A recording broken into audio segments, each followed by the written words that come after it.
What's poppin', people? Them is Slidey McPatty, and today we're doing a tier list of the greatest hip hop albums of all time. Now this list is from none other than Rolling Stone, and you know how that list went. You know the feedback that they got on that list. We're not gonna take every single album from that because there's 200 of them. We're just gonna take the bits and pieces of albums, mainly from the top 20, not all 20, but most of the 20. But there's gonna be a little twist on this tier list.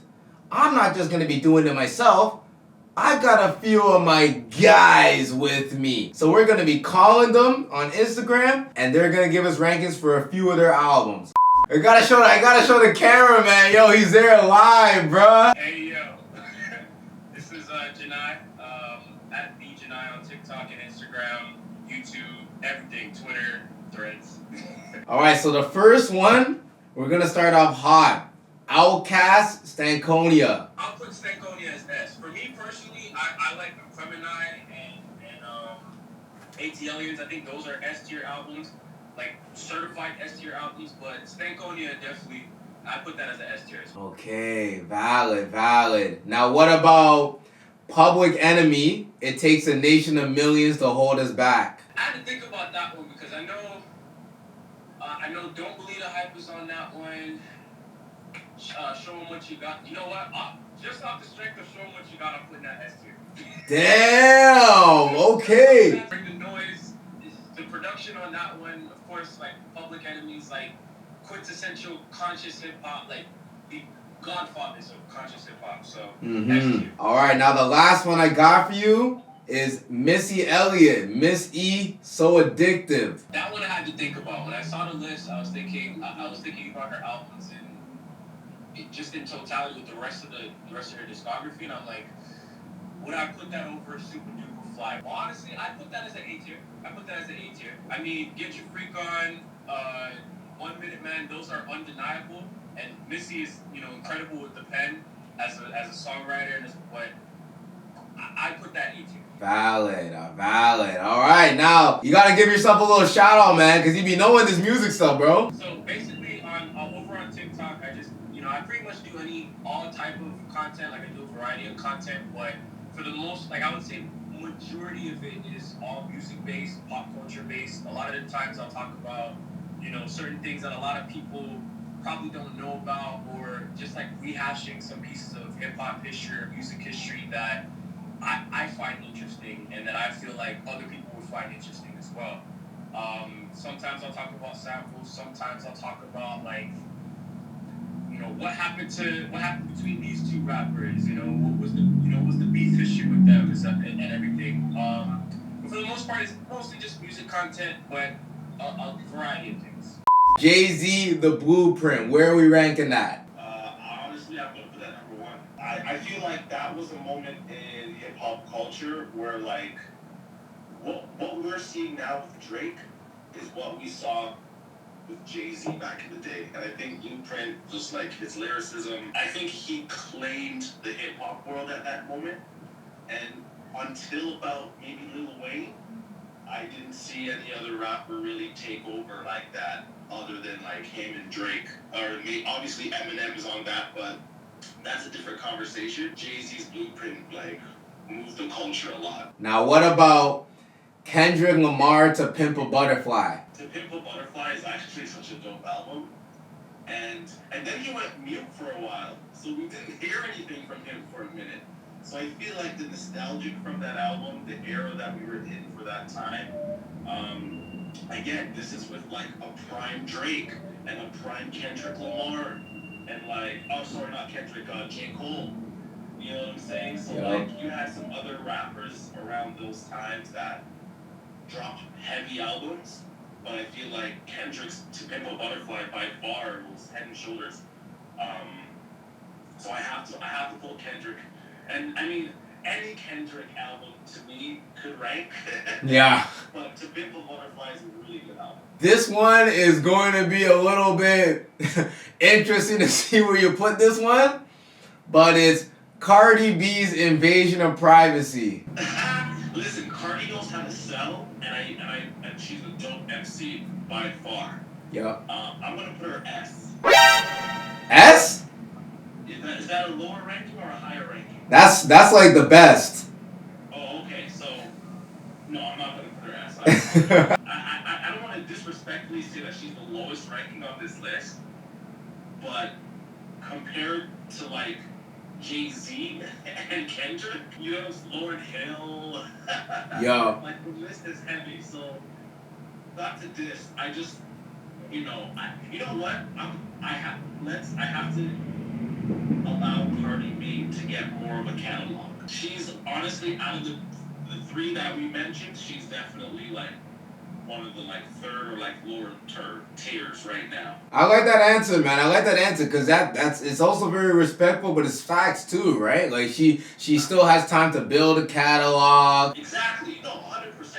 100%. Dope MC, like, you know, but again, the list you provided is heavy hitters. Yeah. And respectfully, she has to like earn that kind of, you know what I'm saying? Yup. She has to earn it, man. Like that's just how the game goes. It is what it is. But you had Dr. Dre on this list too. 2001, are you kidding me?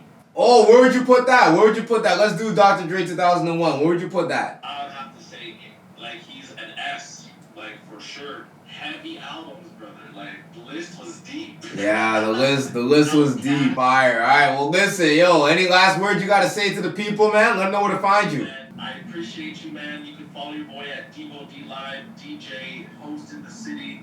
Keep supporting Muchmusic. Make sure you support our amazing DJs. Follow on all socials. And yo, we'll talk in the next one, man. Now, what about Wu-Tang's album? Enter the Wu-Tang. Wu-Tang changed the game. Like, Yo. New York hip-hop was a certain thing before that, and Wu-Tang came in and flipped the whole thing on its head, and it just, like, opened it up to, you know what, you can do anything. And, like, we've never seen a supergroup like this before with, like, 9 dudes, and every man's on every song almost. When I went into the like, research about it and found out how they even came together on these records, like, they literally had competitions in the studio. Like, whoever had the best verse got to be on the song. Like, steel sharpened steel. That made their project so good because everybody brought their A game every single day just to fight for their life, just to fight for it to be heard. You know what I mean? Valid. Now, what about Lauryn Hill's The Miseducation of Lauryn Hill? That album has no skips, and it's not even exactly a hip hop album. It's like it's hip hop, it's reggae, it's soul, it's R&B, but like she puts it together in such a way that like you know she's a hip hop kid. And it has like this hip hop sensibility about it, even on like song like the song with D'Angelo, like it's a slow song, but like those are two hip hop kids singing R&B soul, and you feel that, you know what I mean? And the references and the samples and all that. That project it makes all of us really sad that she never dropped another album. But at the same time, if it wasn't, you know, I feel like our expectations are so high that I don't know what she could have done after that could have topped it, to be honest. Especially after all this time, like it's got to stand on its own. Now, the last one I got for you is Ready to Die, Biggie. Okay, well, this one at number 1, I'm a Biggie guy. Like, you know, when people are talking about old school hip hop and like Big versus Pac or who's the greatest or whatever, Biggie's the GOAT to me in terms of what he did. Like, he didn't live long enough to do enough. And I know that's an argument for some people to say, well, how can you be considered the GOAT if you only had 2 albums? But the impact that he had at that time is a lot of the reason why hip-hop is so popular today. Because he was able to do street rap and party rap and radio rap all together in a way that was, like, authentic.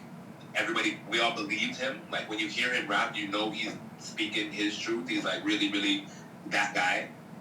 And before that, nobody really, you know what I mean? People had like a 1-2 song that maybe could have been commercially successful. This guy had tons of songs in a short time that were both commercially successful, but also raw. Like, imagine he would live long enough to work with like Pharrell or Timbaland or, you know what I mean? Imagine he worked with Dr. Dre. Yeah. You know what I mean? Like, imagine what we could have had if those things were possible. So like, and you forget, same thing with Pac, but like, Big was 25 when he died, bro. Like, he put out this album and then another classic before he was 25. Now listen, hey, I appreciate you, man, for spinning some knowledge. You gotta give a message to the people, man. I hate the generational divide with hip hop and old heads being like, oh, this new music sucks, and young kids being like, oh, that old head music sucks. It's like, nah, man, everything has its time, and some things are timeless. And this list is full of timeless music, and I strongly encourage anybody, young or old, to take in these records, not just the top 10 or top 20, like the top 50, this whole thing. Every single one of these albums has something to say. Every single one of them is like an important marker in this hip hop music and the culture. And it's important to understand and know and also just enjoy the music. Now, Future Dirty Sprite 2. Based on this list compared to all the albums that are on here, as much as I love Dirty Sprite 2, it's a classic Future album for me. I listen to it all the time, but compared to all these other albums, I'm gonna have to rank it a C. Future, as an artist, is very creative. He has a sound like no one else, no other. And the things that he's actually talking about don't have as much substance as all the other albums in the A tier and the S tier. Compare Future's bars to Biggie's. Compare Future's bars to Jay-Z. Compare Future bars to Lauryn Hill.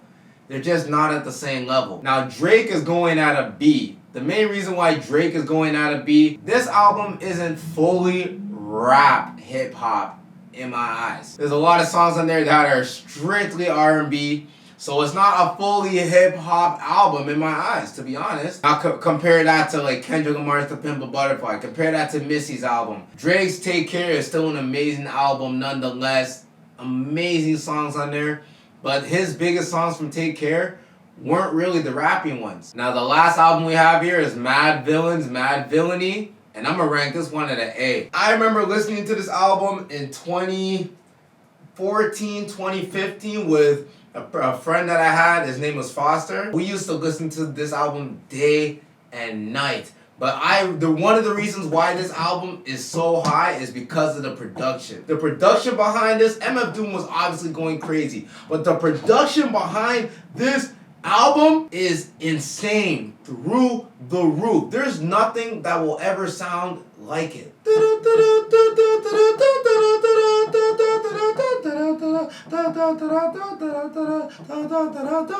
And there you have it.